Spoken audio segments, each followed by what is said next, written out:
thank the chairman and the ranking members for the subcommittees for participating in this hearing, and I thank the witnesses for being here. This administration has seized upon a real opportunity to undo much of the damage our government has created through years of overregulation. Many of us have seen firsthand the consequences of excessive regulation by way of lost jobs and strained economic conditions and stifled growth in our districts and really around in the entire American economy. There's been a major decline in business startups. In fact, the Gallup organization put out a report that said that prior to 2008, there were 100,000 more businesses starting up than were closing. But by 2014, there were 70,000 more businesses closing than starting up. And this was a period of unprecedented overregulation.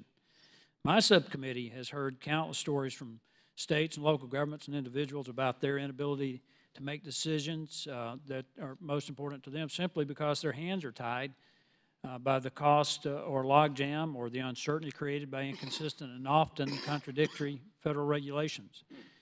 The issue has simply gotten out of hand. Even agencies themselves testified they were amazed at the number of guidance documents and policy memos and other regulatory documents that they maintained once they began their review.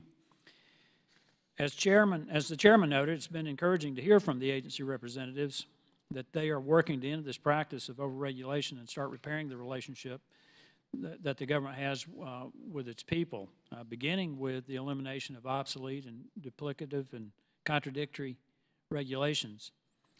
It's my understanding that tomorrow the committee will be considering a bill, the full committee will be considering a bill by our colleague Mark Meadows from North Carolina, which seeks to codify the administration's regulatory reform proposals. I look forward to that discussion.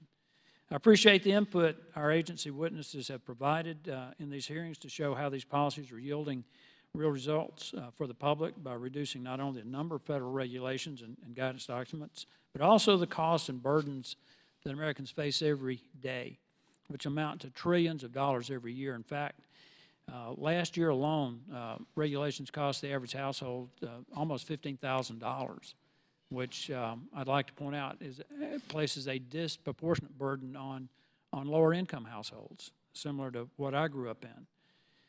Agencies report that in just the first half of this year, their task forces have identified and withdrawn thousands of out-of-date, duplicative, burdensome, and costly regulations and policy documents. And I do want to comment, not to put any burden on our witnesses, the enthusiasm with which the people who've come in and testified about what they're doing.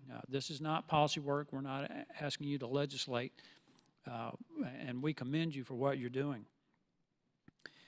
We have a remarkable opportunity here for us to modernize and streamline the federal government's approach to regulation.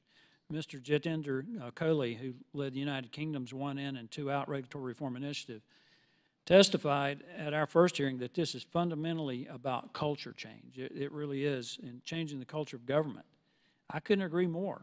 Getting our government to take a fresh look at how it operates and change its behavior is obviously no small task. And again, I commend you for the enthusiasm of which you've taken on this task, because I really believe that you're trying to do what's right for the American people, and I'm excited about what you're doing. I look forward to hearing from each of our witnesses today on how their regulatory efforts will have a lasting effect and how we can all work together to make the most of your progress and to do the most for the American people.